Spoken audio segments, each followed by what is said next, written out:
Hello, hello, and welcome to this video. In this video, we will study aggregate functions of PostgreSQL.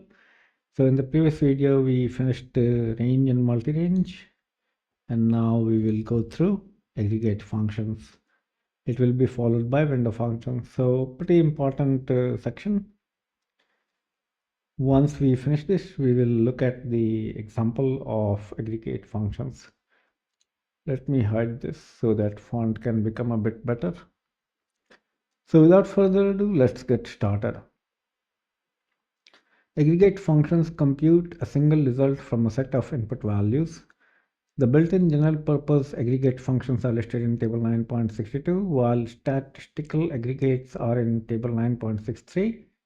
The built-in within group ordered set aggregate functions are listed in table 9.64, while the built-in within group hypothetical set ones are in the table 9.65. Grouping operations which are closely related to aggregate functions are listed in table 9.66. The special syntax consideration for aggregate functions are explained in section 4.2.7. Consult section 2.7 for additional introductory information. So we will look at chapter 2 and chapter 4 later.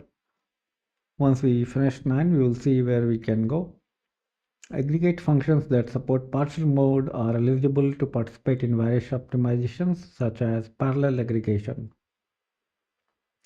While all aggregates below accept an optional order by clause as is outlined in section 4.2.7, the clause has only been added to aggregates whose output is affected by ordering. So we have description and then partial mode is available or not. The first function is any value, takes any element and returns same as input type, returns an arbitrary value from the non-null input values. Then we have array underscore aggregator, so AGG. Any non-array order by input sort columns returns any array, collects all the input values including nulls into an array. Then we have array underscore AGG. Operates on any array, order by, input sort columns, gives any array, concatenates all the input arrays into an array of one higher dimension. The inputs must all have the same dimensionality and cannot be empty or null. Then we have average on small int returning numeric, integer, numeric, big int, numeric, numeric to numeric, real to double precision, average double precision to double precision, average of interval to interval. Computes the average arithmetic mean of all the non-null input values. Then we have bitwise and bit and on small int, integer, big int and bit, giving small int, integer, big int and bit. It computes the bitwise and of all non-null input values. Then we have bitwise OR, which will compute bitwise OR similarly. Then we have bit XOR or XOR, however you read it. Similar to bit and bit OR, it computes exclusive OR of all non-null input values. Can be useful as a checksum for an unordered set of values. Then we have bool underscore and, which operates on boolean, gives boolean, returns true if all non-null input values are true, otherwise false. Then we have bool underscore or, which takes a boolean, returns true if any non-null input value is true, otherwise false. Then we have count star, returning big int, computes the number of input rows. Count any big int, compute the number of input rows in which the input value is not null. Then we have every, takes a boolean, gives a boolean. This is the SQL standard equivalent to bool underscore and. Then we have JSON underscore AGG, any element ordered by input sort columns, and JSONB underscore AGG, giving JSON and JSONB respectively, collects all the input values including nulls into a JSON array. Values are converted to JSON as per 2 underscore JSON or 2 underscore JSONB. Then we have JSON underscore AGG underscore strict, takes an element, gives JSON, and JSONB variation of that as well. Collects all the input values skipping nulls into a JSON array. Values are converted to JSON as per 2 underscore JSON or 2 underscore JSONB. Then we have JSON underscore array AGG takes a value expression, optional. Order by sort expression, optional. Null, absent or null, returning data type, format JSON, and encoding JSON for UTF-8 or some other encoding. Behaves in the same way as JSON underscore array, but as an aggregate function, so it only takes one value expression parameter. If absent or nulls is specified, the null values are omitted. If order by is specified, the element will appear in the array in that order rather than in the input order. So we have select JSON underscore array AGG. In parentheses we have V, and values are 2, 1, and TV. So values are stopped here. So after that we have TV. So the output is 2, 1.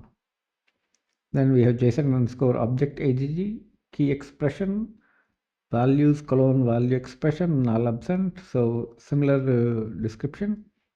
Behaves like JSON underscore object but as an aggregate function. So it only takes one key expression and one value expression parameter. So we have select JSON underscore object AGG key colon value. From values a colon text comma current date, b comma current date plus 1 as TKV. So we have a JSON object here. Then we have JSON excuse me, JSON underscore object underscore AGG key any value any order by input sort columns takes JSON, and similarly we have JSON B variant collects all the key value pairs into a JSON object. Key arguments are cached to text. Value arguments are converted as per to underscore JSON or to underscore JSON B. Values can be null but keys cannot. Then we have the strict version of those. Collects all the key value pairs into JSON object. Key arguments are cached to text. So similar description, if the value is null then the entry is skipped. So the only difference is that in the strict version the value cannot be null. Then we have JSON underscore object underscore AGG underscore unique and JSON B version of that. So key value pairs are supplied. Similar description, here values can be null but keys cannot. If there is a duplicate key, an error is thrown. Then we have strict version of that. So similar description, but now value cannot be null. If value is null, it is skipped. Then we have max. Computes the maximum of non-null input values available for any numeric string, date, time, enum type, as well as byte array, inet, interval, money, OID, PG underscore lesson, TID, XID 8, and also arrays and composite types containing sortable data type. Then we have min, similar to max but gives min. Then we have range underscore AGG for value any range, value multi-range, giving any multi-range. Computes the union of two non-null input values. Range underscore intersect underscore AGG takes any range or multi-range and gives any range and multi-range, computes the intersection of two non-null input values. Then we have string underscore AGG takes value, comma, delimiter text, returns text. Otherwise, it takes byte array, delimiter byte array, order by, input sort columns, returning byte array.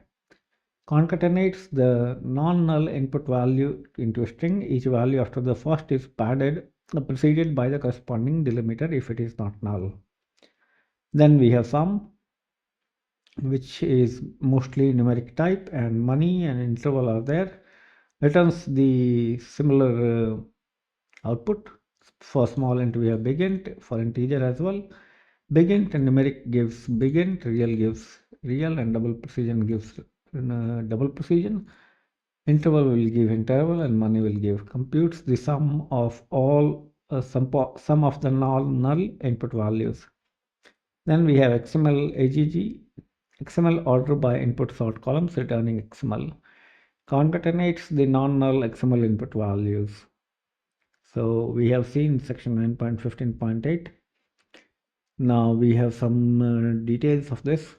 It should be noted that except for count, these functions return a null value when no rows are selected. In particular, sum of no rows returns null. not 0 as one might expect, and array underscore agg returns null rather than an empty array when there are no input rows. The coalesce function can be used to substitute 0 or an empty array for null when necessary. The aggregate functions array underscore agg, json underscore agg, jsonb underscore agg, json underscore agg strict, jsonb underscore agg strict, and all these you can read up on your own, as well as similar user-defined aggregate functions produce meaningfully different result values depending on the order of the input values.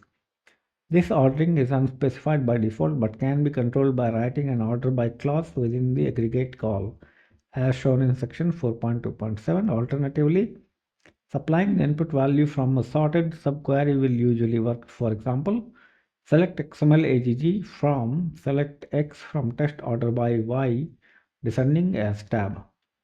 Beware that this approach can fail if the outer query level contains additional processing such as a join, because that might cause the subquery's output to be reordered before the aggregate is computed. We have some note here. The Boolean aggregates bool underscore and bool underscore or correspond to the standard SQL aggregates every and any or some. PostgreSQL supports every but not any or some because there is an ambiguity built into the standard syntax. Select B1 is equal to any, select B2 from T2 and from T1. Here any can be considered either as introducing a subquery or as being an aggregate function.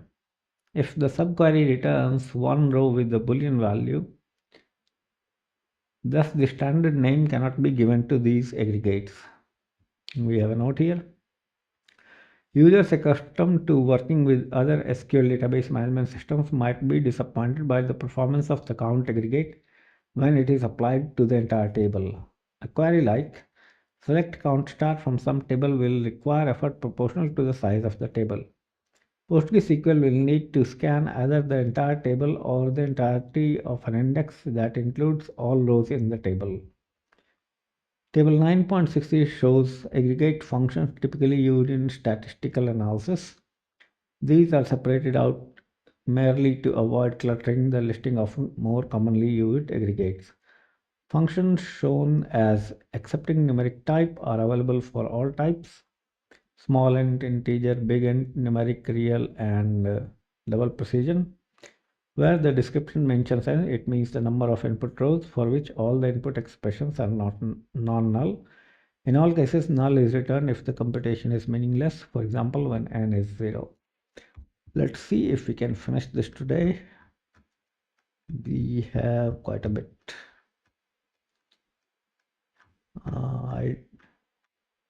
It will be too much if we try to finish it today. So we will take the rest of it tomorrow. Okay. I can finish this today, but the video will become too long. So statistical functions we will take up tomorrow, and remainder of the section as well. And then day after tomorrow, we will look at the examples. So I hope that you have learned something and found this video useful. So I will, I will end this video here, and we'll meet again tomorrow with the remainder of the video. So till then, you take care, stay curious, keep learning, and most importantly, enjoy.